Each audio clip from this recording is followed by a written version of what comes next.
Hi guys, so today I am going to show you how to create a 3-point lighting in Katana using Arnold lights in the GafferThree node. So I will go ahead and create a GafferThree node. And this is going to be your best friend if you are ever a lighter in a studio. And I am going to start by syncing the selection in and out. And this is going to connect my GafferThree interface with my scene graph. So when I will select a light in the GafferThree interface, then it will also select it in the scene graph. So now I am going to right click and add a rig. So right click, add, go at the bottom, select rig, or you could just press R. And I'm going to rename this character light rig. And underneath there, I am going to create 3 lights. So I just disconnected it. Oops. And I'm going to create 3 lights. And the first one is going to be my key light. The second one will be my fill light, and my third one will be a rim light. And I will explain what each of them are doing. So the key light usually will be positioned around 45 degrees on the side of the character and also 45 degrees above the character. So we'll go ahead and position that light. I will rename it, double click on it, rename it key light. Whoop. Key light. Key light, and I will set the intensity to something a bit stronger. Maybe I'll leave this intensity at that and I'll play with the exposure, and I will set a nice soft pink color. And here you can see that my lights are now present in the scene. If I want to view them, I am going to shift click at the top of the hierarchy. I'm also going to want to do live render updates, so I will also select that. And now if I go in the viewer and I press space, I will see that my light is probably at the bottom here. I'm also going to teach you how to use the lighting tools in Katana. This is going to simplify how you can position and place your light very efficiently. So I will first scale it up. So this is the same controller than in Maya. So you can just go and press R and scale it up. I don't want my key light to be too diffused. I want my shadows to be a little more pronounced, so I will keep it at a regular size. And if you select the lighting tool, so this little button here, you'll see that a yellow arrow is popping up. And this is what is going to facilitate the placement of your light. And in this case, if I click on the arrow, you can see that it is placed according to the normal of the geometry. So that's going to be placed according to the normal of the surface. So another cool thing is, even if I would like to click on my model, that doesn't work. So the only thing that I can select while I'm in the lighting mode is the lights itself. Another thing, if you want to position your light very quickly, you can make a good use of the drag of the manipulation of this arrow. So how you do this, you're just gonna control click on the arrow and simply hold it and drag. And if you are holding on the control key and dragging, then you can see that it's super smooth and it's easy after that to use this arrow. Just click and hold the arrow and go ahead and position it on the side. So as I was saying, it's about 45 degrees above. So just make sure your light is positioned there. You don't want it too much on the side, so place it a little more at the front. Click on the arrow, hold it, and you should have a good positioning like that. You don't want your light to be too close to the character. So if you're doing any constraint later on, you will want your light to not crash into your character. So still position it a little farther away, and you can just go and position it like something like that. I would probably put it a little more on this side, but because this dragon is has a weird shape for the face, it's not like a human face, I'm just gonna position it there, and we can still adjust it. I will again control and drag to position it a little further away. I can always move it back closer if I need to. And what I'm going to do here is I'm going to start live render, so I'll be able to see what I'm doing with the key light. So right click, live render. I am currently on the front camera. And one thing I can do, I can use also the monitor layer, and I can see my render directly in here. So that's very nice. So if I need to increase the exposure of that light, I can do it directly in the viewer, full screen, and I can see how my shadows are falling. And if I would like my shadows to be a little more soft, a little softer, I could just scale it up a bit, and I can go back in the root world. I could also break this camera, and this is going to view from whatever camera I have selected. So now I can see how my lighting is really affecting my model, my entire model, and not just the face or the angle of view. And you can keep that active. It's basically telling, hey, Katana or the viewer, hey, please use the camera that I'm selecting to render from. I'm going to increase this until it's a bit overblown, and then I'm just going to dial it down. So I can just drag on the side. It's a little slow right now because I am recording. So I might just type the numbers that I want. And I see that it's a little overblown. That's good. So I'm just gonna dial it down from here. Maybe 20 was good after all. So I'm just gonna do 20.5. Okay, and I can always play with that after. So you can see here, I still have a bit of light spilling on the other side of the face. This is good.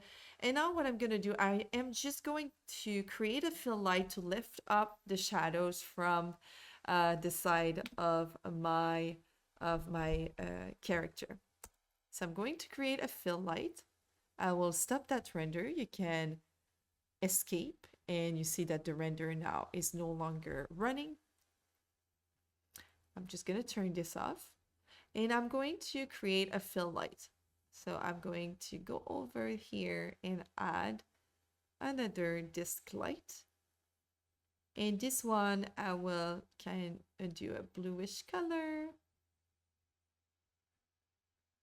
And I will, usually you want it to be about like 3 steps lower, like even more than that. So I will just start at 15 because I like this contrast, and a 3-point lighting it's not just what I like, this is what we do to create a 3-point lighting. So you don't want it to be as strong as the key light or even stronger. This is just, the goal is just to lift up the shadows. Another thing that we do usually is we are trying to have it lower than the key light. So it should be like just on this side, so it's covering the whole space. It should be bigger than the key light, so you have softer shadows. So this one is quite big, but it's okay. We can always resize it and scale it back later. Again, I am going to use this little arrow, control, hold, move it. And from here, I will select the arrow, and I will just position it here on this side. And again, this is a 3D viewer, so make sure you're rotating around to make sure that your positioning is quite what you're looking for. It's okay if it's not like perfectly positioned. You can keep tweaking it after. So I kind of like that. I'd like to test it and see how it goes. It's not really on the face, but um, it's okay. We can just test it. You can Control Shift P if you want to remain in the viewer. Control Shift P. So it will start a new render. And again, select this monitor tab to have your renders in and increase. Maybe just my fill light wasn't strong enough. That can be the case as well. Sometimes it's not just the computer. So here I am going to lift it a bit.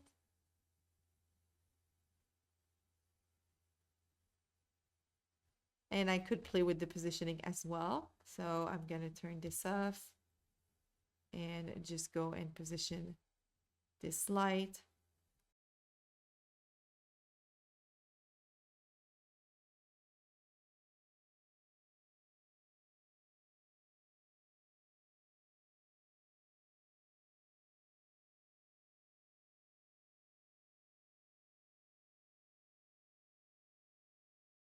How you decide how you want to place your light. You're making sure that your shadows are not fully blacked. It won't be perfect because I'm just doing a 3-point lighting. You can see here that my lights are also creating these dark shadows on that side, but I can just tone this down a bit so I'm not creating this flat lighting. And after that here, what I'm going to do, I am going to create another rim light, add another disc light. I will rename it rim.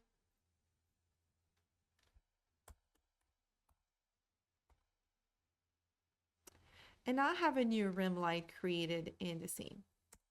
It's going to be at the bottom again. So I'm going to do the same principle, scale it up, press R, scale it up, and make it quite big because this is going to be my rim light.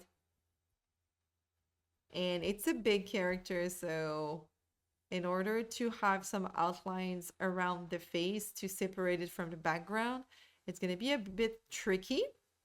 So I'm going to press Control, move this arrow once again, and I am going to place it right behind his head. I will use one of the spike to place it.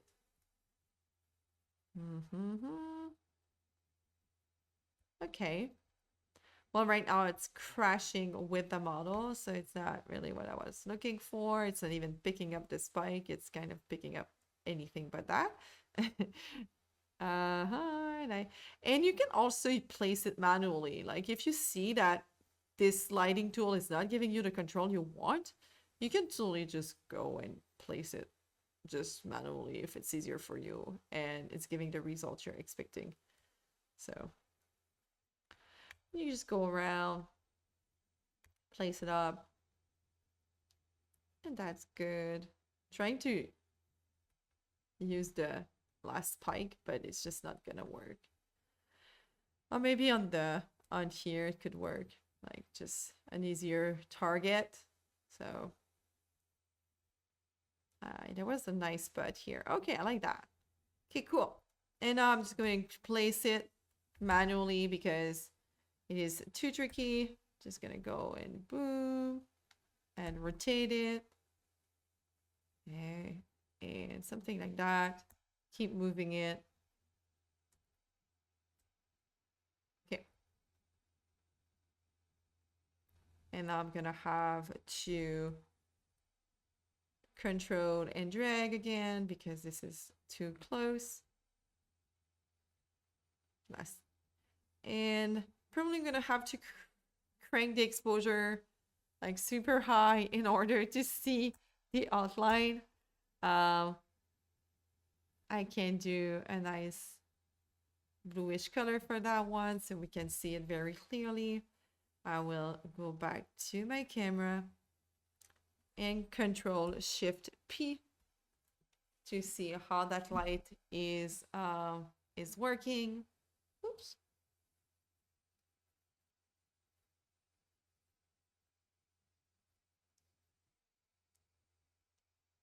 And you can see if you have some nice highlights around, hotlines around your model. It seems like we do. Maybe it is a bit too strong. I thought I needed to go crazy, but maybe it went too crazy. Because see, now we see it anyway, so it looks like it is working. We can look at this render as well to have a little clearer idea. Like I see some highlights here. I'd be curious to see this area. It's rendering, that's good. Looks like it is causing some noise. But this is just a general idea to show you how you can create a 3-point light rig in Katana. I would probably need to go and fix these areas. I could use another bounce light to lift the shadows from the bottom of my character. I can also view from different render cams and see how things are looking. I don't need always to use this cam. I could make the key light a bit stronger, a bit larger here, so I can pick up these harsh shadows. You definitely don't want that. I'm wondering if I should just fix it right now. But this is what lighting is about. You can go and keep working on your file as much as you need to. Yeah, this is a bit too small, so I guess I could just like make it a bit bigger. So that would probably cover some of the shadows and also make it a bit more on the side, so I could have a clearer, like this horn wouldn't create these harsh shadows. Could just place it like that and play with it. So see, it's still, it's better, but it's definitely not fixing everything.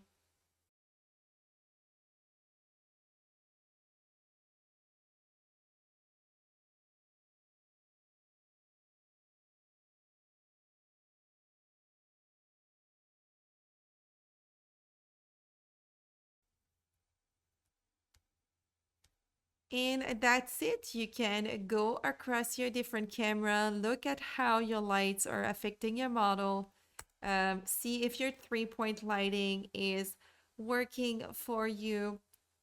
If I go in the viewer and I show you the final look of what the lights look like, I have a key light, I have a fill light. This light could even be a bit bigger if you wanted to. In this case, your fill light is a little more straight than your key light. Your key light is supposed to be higher, and you have your rim light as well. You could finally go and position it even like higher and a little more downwards, this guy like this, and have a little more dramatic effect. So now your lighting should be positioned a bit like this. You can verify your work and go on your front cam and see if your 3-point lighting is working, and it is not bad at all. We would probably need to go in our shader and reduce some of this specular as well. And if we want to finish this work, just gonna go here, quickly turn down the specular and add a bit of roughness here because this is quite too strong.